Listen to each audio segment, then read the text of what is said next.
America പലതവണ ആവർത്തിക്കുകയാണ് India റഷ്യയുടെ കയ്യിൽ നിന്നും എണ്ണ വാങ്ങരുതെന്ന്. പക്ഷെ ഇന്ത്യ ഒരടി പോലും പിന്നോട്ട് പോകാൻ തയ്യാറാകുന്നില്ല. ഇന്ത്യ പറയുകയാണ്, ഞങ്ങൾ എണ്ണ ശുദ്ധീകരിക്കുന്നുണ്ട്, അത് യൂറോപ്പ് വാങ്ങുന്നുണ്ട്, അമേരിക്കയ്ക്ക് വേണമെങ്കിൽ വാങ്ങൂ, വാങ്ങുന്നതും വാങ്ങാത്തതും നിങ്ങളുടെ ഇഷ്ടം. ആ രീതിയിലേക്ക് ഇന്ത്യ ഒരു അമേരിക്കയ്ക്ക് ഒരു വില പോലും കൊടുക്കാത്ത രീതിയിൽ മാറിയിരിക്കുകയാണല്ലോ. ഇന്ത്യയെ മനസ്സിലാക്കുന്നതിൽ അല്ലെങ്കിൽ ഇന്ത്യയുടെ ഇച്ഛാശക്തി അളക്കുന്നതിൽ അമേരിക്കയുടെ പൊളിറ്റിക്കൽ എസ്റ്റാബ്ലിഷ്മെന്റ് ഭാഗികമായെങ്കിലും പരാജയപ്പെട്ടിരിക്കുന്നു എന്നതാണ് സൂചന. യഥാർത്ഥത്തിൽ ഇന്ത്യയുടെ ഒരു നയമുണ്ട്, ദീർഘകാലമായ ഒരു നയമുണ്ട്, ഡൈവേഴ്സിഫൈഡ് പർച്ചേസ് ഓഫ് ഓയിൽ. ഒരു കാലത്ത് ഏറ്റവും അധികം ഓയിൽ ഇറക്കുമതി ചെയ്തിരുന്നത് UAE, സൗദി അറേബ്യ, ഇറാഖ് മേഖലകളിൽ നിന്നാണ്, GCC മേഖലയിൽ നിന്നാണ്.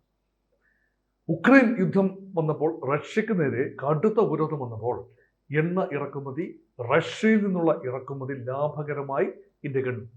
അത് ദേശീയ താല്പര്യം അനുസരിച്ചാണ്, ഭാരതത്തിന്റെ ഊർജ സുരക്ഷ അനുസരിച്ചാണ്. അങ്ങനെയാണ് കേവലം 1% താഴെ മാത്രമുണ്ടായിരുന്ന എണ്ണ ഇറക്കുമതി ഇന്ത്യയുടെ ആവശ്യത്തിന്റെ 35 മുതൽ 40% വരെ ഇന്ന് റഷ്യയിൽ നിന്നാണ്. ഇതൊരു പ്രായോഗിക സമീപനമാണ്. ഈ സമീപനത്തിൽ മാറ്റം വരുത്താൻ ഉദ്ദേശിക്കുന്നില്ല എന്ന് അർത്ഥശങ്കയ്ക്കിടയില്ലാത്ത രീതിയിൽ രണ്ട് നേതാക്കന്മാർ പറഞ്ഞിരിക്കുന്നു. ഒന്ന്, ഇന്ത്യയുടെ റഷ്യയിലെ അംബാസിഡർ പറഞ്ഞിരിക്കുന്നു. അതുപോലെ ഇന്ത്യയുടെ വിദേശകാര്യ മന്ത്രിയും സമാനമായ പ്രസ്താവന പറഞ്ഞിരിക്കുന്നു. ഇവിടെ വന്നിരിക്കുന്ന കാര്യം എന്താണ്? യഥാർത്ഥത്തിൽ അമേരിക്ക ഒരു നയം എന്ന നിലയിൽ, ഒരു തന്ത്രം എന്ന നിലയിൽ റഷ്യയെ ഉക്രൈൻ വിഷയത്തിൽ സമാധാന മേശയിലേക്ക് ആകർഷിക്കാൻ വേണ്ടി ഇന്ത്യയുമായുള്ള വ്യാപാരത്തിൽ നിയന്ത്രണം ഏർപ്പെടുത്തും, അല്ലെങ്കിൽ ടാരിഫ് ഏർപ്പെടുത്തും എന്ന ഒരു ഭീഷണി, അത് തിരിഞ്ഞു കുത്തുന്ന ഒരു കാഴ്ച ആണിപ്പോൾ കാണുന്നത്. ഇന്ത്യ അതിൻ്റെ വ്യക്തമായ നിലപാട് വിദേശകാര്യമന്ത്രി S. ജയശങ്കർ പറഞ്ഞു കഴിഞ്ഞു. അദ്ദേഹം പറയുന്നത്, ഇന്ത്യയുടെ വിപണി അമേരിക്കയ്ക്ക് തുറന്നു കൊടുക്കണം, പ്രത്യേകിച്ച് കാർഷിക വിപണി തുറന്നു കൊടുക്കണം എന്നതാണ് അമേരിക്കയുടെ ആത്യന്തികമായ ലക്ഷ്യം. എണ്ണയൊന്നുമല്ല, റഷ്യയുമായിട്ടുള്ള എണ്ണ കച്ചവടമൊന്നും അല്ല ഇവിടെ യഥാർത്ഥ വിഷയം. അങ്ങനെയെങ്കിൽ ചൈനയുമായി റഷ്യക്ക് വലിയ എണ്ണ വ്യാപാരമുണ്ടല്ലോ. ചൈനയാണ് റഷ്യയിൽ നിന്നും ഏറ്റവും കൂടുതൽ എണ്ണ ഇറക്കുമതി ചെയ്യുന്നത്. അതുമല്ല, ഇന്ത്യ ചോദിക്കുന്നത് തിരിച്ച്, പല രാജ്യങ്ങൾ അമേരിക്ക അടക്കമുള്ളവർ റഷ്യയുമായി വ്യാപാരം നടത്തുമ്പോൾ ഇന്ത്യക്ക് എന്താണ് പ്രശ്നം? ഇന്ത്യ റഷ്യയിൽ നിന്നും ക്രൂഡ് ഓയിൽ ഇറക്കുമതി ചെയ്യുന്നതിനേക്കാൾ വളരെ കൂടുതലാണ് യൂറോപ്യൻ സമൂഹം നാച്ചുറൽ ഗ്യാസ് CNG റഷ്യയിൽ നിന്നും ഇറക്കുമതി ചെയ്യുന്നത്.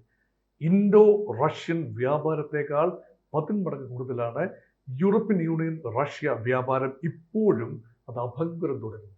അപ്പൊ അവിടെയൊന്നും ഇല്ലാത്ത ഒരു തൊട്ടുകൂടായ്മ റഷ്യയുമായി കച്ചവടം നടത്തുന്നതിന് ഇന്ത്യക്ക് നേരെ മാത്രം 50% തീരുവ, 25% ഓൾറെഡി നിലവിലുള്ളതും 2 ദിവസത്തിനുള്ളിൽ 27-ാം തീയതി, ഓഗസ്റ്റ് മാസം 27-ാം തീയതി നിലവിൽ വരുന്നതുമായ ഇരട്ടി ചുങ്കം, അല്ല എങ്കിൽ പിഴ ചുങ്കം, റഷ്യയുമായി കച്ചവടം നടത്തുന്ന ഇന്ത്യക്ക് നേരെ മാത്രം അടിച്ചേൽപ്പിക്കുന്ന ചുങ്കം നിലവിൽ വരുമ്പോൾ യഥാർത്ഥത്തിൽ ഇരട്ട നീതിയാണ്, ഡബിൾ ഒരുതരം ജസ്റ്റിസ് ആണ് ഇന്ത്യയോട് കാട്ടുന്ന വിവേചനമാണ്. ഇത് വളരെ വ്യക്തമായി S. ജയശങ്കറും ഇന്ത്യയുടെ റഷ്യൻ അംബാസഡർ, ഇന്ത്യൻ അംബാസഡർ റഷ്യയും പറഞ്ഞിരിക്കുന്നു. അപ്പൊ ഇതിന്റെ അർത്ഥം എന്താണ്? ഇന്ത്യ ഇപ്പോൾ വേണമെങ്കിൽ പറയാം, അമേരിക്ക വ്യാപാര സംഘത്തെ അയക്കും, അതിപ്പോൾ തൽക്കാലത്തേക്ക് മാറ്റിവെച്ചിരിക്കുകയാണ്. ഇന്ത്യയുമായി വ്യാപാര ചർച്ചകൾ അനൗപചാരികമായി ഇപ്പോഴും പുരോഗമിക്കുന്നുണ്ട്. ഔപചാരിക ചർച്ചകൾക്ക് തൽക്കാലത്തേക്ക് ഒരു മൊറട്ടോറിയം വന്നിരിക്കുകയാണ്. അത് പുനരാരംഭിക്കാം. ഈ സമയത്ത് എന്തിന് ഇന്ത്യ കഠിനമായ നിലപാടെടുക്കണം? ഈ ചോദ്യം ചോദിക്കുന്നത് അമേരിക്കയുടെ മുൻ സൗത്ത് കാരോലൈന ഗവർണറും അമേരിക്കൻ പ്രസിഡൻഷ്യൽ തിരഞ്ഞെടുപ്പിൽ ട്രംപിന്റെ റിപ്പബ്ലിക്കൻ പ്രൈമറിയിൽ ട്രംപിന്റെ പ്രതിയോഗിയുമായിരുന്ന ഇന്ത്യൻ വംശജയായ നിക്കി ഹെയ്ലിയാണ്. നിക്കി ഹെയ്ലി ആദ്യം പറഞ്ഞത്, അമേരിക്ക കുറച്ച് സംയമനം പാലിക്കണം, ഇന്ത്യയെ വെറുതെ വെറുപ്പിക്കരുത്, ചൈനയെ ഏഷ്യയിൽ ചെക്ക്മേറ്റ് ചെയ്യാനുള്ള ഏക ഉപാധി ഭാരതമാണ്, വിശ്വസ്തനായ ഒരു പങ്കാളിയായി ഭാരതത്തെ കാണണം, ഈ വ്യാപാര യുദ്ധം എന്ന് പറഞ്ഞുകൊണ്ട് ഭാരതത്തെ വെറുപ്പിച്ചു കഴിഞ്ഞാൽ ആ നഷ്ടം അമേരിക്കയ്ക്കായിരിക്കും എന്ന് പറഞ്ഞ നിക്കി ഹെയ്ലിയും കഴിഞ്ഞ ദിവസം നിലപാട് മാറ്റി. ഒരു എസ്ട്രേഞ്ച്ഡ് ടു എംപത്തറ്റിക് ഡെമോക്രസി, ആ രീതിയിൽ വേണം ഇന്ത്യയും അമേരിക്കയും കാണാൻ. അമേരിക്ക ഇന്ത്യ തമ്മിൽ മുൻകാലങ്ങളിൽ നല്ല ബന്ധമായിരുന്നില്ല, പിന്നീട് ബന്ധം നന്നായി മെച്ചപ്പെട്ടു ഈ അടുത്ത കാലത്ത്. ഇപ്പോൾ വീണ്ടും വ്യാപാര യുദ്ധം പറഞ്ഞുകൊണ്ട് വീണ്ടും മെച്ചം മോശമാകുന്നു.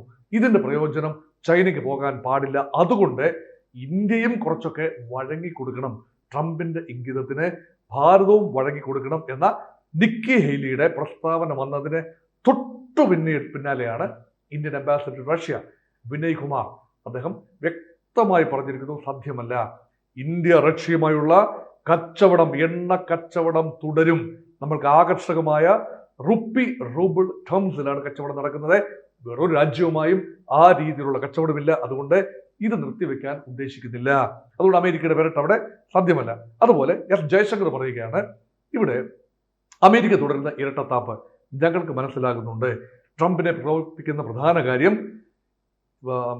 ഓപ്പറേഷൻ സിന്ദൂർ വിഷയത്തിൽ ഇന്ത്യ എടുത്ത നിലപാടാണ്. ഇന്ത്യ അമേരിക്കയുടെ മധ്യസ്ഥം യാതൊരു രീതിയിലും അംഗീകരിക്കുന്നില്ല. ട്രംപിന്റെ ക്ലെയിം അംഗീകരിക്കാൻ ഭാരതം തയ്യാറായിട്ടില്ല. ഇത് ട്രംപിനെ ചൊടിപ്പിച്ചിരിക്കാനുള്ള സാധ്യത തന്നെയാണ് എസ് ജയശങ്കർ പറയുന്നത്. അതുകൊണ്ട് Jaishankar to America is a very tough nut to crack.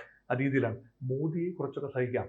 Modi ഒരു സ്റ്റേറ്റ്സ്മാൻഷിപ്പിൽ നിന്നുകൊണ്ട് ഇന്ത്യയുടെ മൊത്തം മുഖമായി പ്രവർത്തിക്കുന്നു. പക്ഷേ ജയശങ്കർ ഇന്ത്യക്ക് വേണ്ടി കർശനമായ വിലപേശലുകളിൽ ഏർപ്പെടുന്നത് ഇപ്പോൾ എസ് ജയശങ്കർ നയിക്കുന്ന ഒരു ടീമാണ്. വിദേശകാര്യമന്ത്രിയാണ്, വ്യാപാര മന്ത്രാലയവും വ്യാപാര സെക്രട്ടറിയും എല്ലാം ഇതിനകത്ത് ഇൻവോൾവ്. പക്ഷേ ഇന്ത്യയുടെ പ്രയോറിറ്റീസ് വളരെ വളരെ ക്ലോസ്ലി മോണിറ്റേർഡ് ആണ് ഇന്ത്യയുടെ ഭരണ സംവിധാനം. അത് മാത്രമല്ല, India is weighing options. Both Russia and India are weighing options. Russia പറയുന്നു, ഓപ്ഷൻസ് പറയുന്നു. ഉക്രൈൻ യുദ്ധം നിർത്തുന്നതുമായി ഇതിന് വളരെ ബന്ധമുണ്ട്. ഉക്രൈൻ യുദ്ധം നിർത്തിക്കഴിഞ്ഞാൽ അതിനർത്ഥം എന്താ? ഒരു പരിധിവരെ ഈ പീസ് വന്നു കഴിഞ്ഞു, അമേരിക്കയുമായി സെറ്റിൽ ചെയ്തു പോകുന്നു.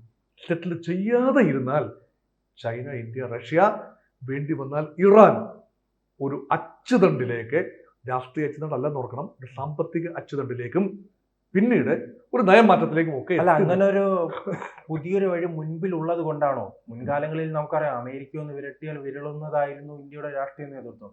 പക്ഷെ ഇത്തരം പുതിയ വഴികൾ ഉള്ളത് കൊണ്ടാണോ ഈ ജയശങ്കർ ഉൾപ്പെടെയുള്ളവർ വലിയ രീതിയിൽ തന്നെ അമേരിക്കയെ വിമർശിച്ച് മുന്നോട്ട് പോകാനുള്ള ധൈര്യം ലഭിക്കുന്നത്? അങ്ങനെയാണ് ഞാൻ കരുതുന്നത്. കാരണം ഇറാന്റെ പ്രസിഡന്റ്, ഇറാന്റെ സർവോന്നത നേതാവ് അയത്തുള്ള അലി ഖമേനിയുടെ ഭാഗത്ത് നിന്ന് കഴിഞ്ഞ ദിവസം വന്നൊരു പ്രസ്താവന, അമേരിക്ക ഇറാനെ ചട്ടം പഠിപ്പിക്കാനാണ് ശ്രമിക്കുന്നതെങ്കിൽ ഞങ്ങൾ ചട്ടം പഠിക്കാൻ തയ്യാറല്ല, വി ഹാവ് ഓപ്ഷൻസ്. അതായത് ഇന്ത്യയുമായി ഉൾപ്പെടെ അദ്ദേഹം പറയാൻ ഉദ്ദേശിച്ചത്, അങ്ങനെ പറഞ്ഞില്ല എങ്കിൽ പോലും, ഇന്ത്യയുമായി ഇപ്പോൾ ഇറാന് കാര്യമായി എണ്ണ കച്ചവടമില്ല. 2019 മുതൽ ഉപരോധം നേരിടുന്നത് കൊണ്ട് ഇറാൻ ഇന്ത്യ എണ്ണ കച്ചവടം ഏതാണ്ട് നിർത്തിവെച്ചിരിക്കുകയാണ്. അത് വേണ്ടി വന്നാൽ ഇന്ത്യയുടെയും കൂടെ താല്പര്യമനുസരിച്ച് പുനരുജ്ജീവിച്ചു കഴിഞ്ഞാൽ ഇറാന് മുന്നോട്ട് പോകാൻ കഴിയും. കാരണം ഇപ്പോൾ ഇറാന്റെ എണ്ണയുടെ 80 മുതൽ 90% വാങ്ങുന്നത് ചൈനയാണ്. റഷ്യയുടെ എണ്ണയുടെയും നല്ല പങ്കും വാങ്ങുന്നത് ചൈനയും ഇന്ത്യയുമാണ്. ഊർജ്ജ ആവശ്യമുള്ളത് ചൈനയ്ക്കും ഇന്ത്യക്കുമാണ്, ഊർജ്ജ ഉപാധികൾ ഹൈഡ്രോ കാർബൺ രൂപത്തിൽ. ഇറാനിൽ നിന്നും റഷ്യയിൽ നിന്നും ഇത് കിട്ടുന്നിടത്തോളം കാലം ഇന്ത്യക്ക് മുന്നോട്ട് പിന്തിരിഞ്ഞ് നോക്കേണ്ട ആവശ്യം വരില്ല. ഇത് ഇന്ത്യക്ക് നന്നായി അറിയാം, ഇറാനും അറിയാം, റഷ്യയ്ക്കും അറിയാം. ചൈനയുമായുള്ള അലോസരം മാത്രമാണ് ഇപ്പോൾ കീറാമുട്ടിയായി നിൽക്കുന്നത്. ചൈനീസ് വിദേശകാര്യമന്ത്രി വാങ് യി കഴിഞ്ഞ ദിവസം ഇന്ത്യൻ വിദേശകാര്യമന്ത്രിയുമായി സംസാരിച്ചു. നാഥുല ചുരം, സിക്കിം പ്രദേശത്തുള്ള നാഥുല ചുരം ഉൾപ്പെടെ ഹിമാചൽ പ്രദേശ് ഭാഗത്തെയും ഉത്തരാഖണ്ഡ് ഭാഗത്തെയും ചുരങ്ങൾ ഉൾപ്പെടെ ഉപയോഗിച്ചുകൊണ്ട് ചൈനയുമായി കരമാർഗമുള്ള വ്യാപാരം വർദ്ധിപ്പിക്കാൻ തത്വത്തിൽ തീരുമാനമെടുത്തിരിക്കുകയാണ്. അതുകൊണ്ട് ചൈനയുമായുള്ള നിലപാടിൽ ചെറിയ മാറ്റം വന്നിരിക്കുന്നു, പോസിറ്റീവ് ചേഞ്ച്. ഇതെല്ലാം ചേർത്ത് വായിക്കുമ്പോൾ 27 എന്നുള്ള ഡെഡ് ലൈൻ പാലിക്കപ്പെടാനുള്ള സാധ്യത വളരെ കുറവാണ്. അത് നീട്ടിവെക്കാനാണ് സാധ്യത. കുറച്ചുകൂടി സമയം ആലോചിക്കാനായി ഇന്ത്യക്ക് കൊടുത്തുകൊണ്ട് 27-ാം തീയതി 25% പിഴ അല്ലെങ്കിൽ പിഴ തീരുവ നിലവിൽ വരാൻ സാധ്യത ചുരുങ്ങിയിരിക്കുന്നു എന്നാണ് ഇപ്പോഴത്തെ നിഗമനം. അങ്ങനെ വന്നു കഴിഞ്ഞാൽ India may not hesitate to use other options including going for a new currency for BRICS. അതിലേക്ക് എത്തിച്ചു നിർത്തിയാൽ അമേരിക്ക വളയ്ക്കുകയേ ചെയ്യാവൂ എന്ന നയം മാറി ഒടിക്കുന്ന ഘട്ടത്തിലെത്തും. ഒടിയാൻ ഇന്ത്യ തയ്യാറല്ല, റഷ്യയും തയ്യാറല്ല. അപ്പോൾ ഈ ഒരു ശാക്തിക സമവാക്യങ്ങൾ മാറുന്നത് മുൻകൂട്ടി കണ്ടുകൊണ്ടാണ് നിക്കി ഹെയ്ലിയെ പോലെ സ്വല്പം വിവരമുള്ള അമേരിക്കൻ നേതാക്കൾ പറയുന്നത്, ഒരു പരിധിയിൽ കൂടുതൽ ഇന്ത്യയെ പ്രകോപിപ്പിക്കരുത്, അത് അമേരിക്കയുടെ തന്നെ താല്പര്യങ്ങൾക്ക് എതിരാണ്. ഇന്ത്യയോട് ഉപദേശം നൽകുന്നു, ചൈനയെ വിശ്വസിക്കാൻ കൊള്ളില്ല, അതുകൊണ്ട് അമേരിക്കയുമായി ചേർന്ന് പോകുന്നത് തന്നെയാണ് നല്ലത് എന്ന നിലയിലാണ്. അതുകൊണ്ട് എങ്ങനെ വേണമെങ്കിലും തിരിയാവുന്ന രീതിയിൽ ഒരു പ്രത്യേക സന്നിഗ്ധ ഘട്ടത്തിൽ ഒരു ക്രോസ് റോഡ്സിൽ എത്തി നിൽക്കുകയാണ് ഭാരതം. കൂടുതൽ വാർത്തകളും വിശേഷങ്ങളും നിങ്ങളിലേക്ക് എത്താൻ ABC മലയാളം സബ്സ്ക്രൈബ് ചെയ്യുക, ബെൽബട്ടനും അമർത്തുക.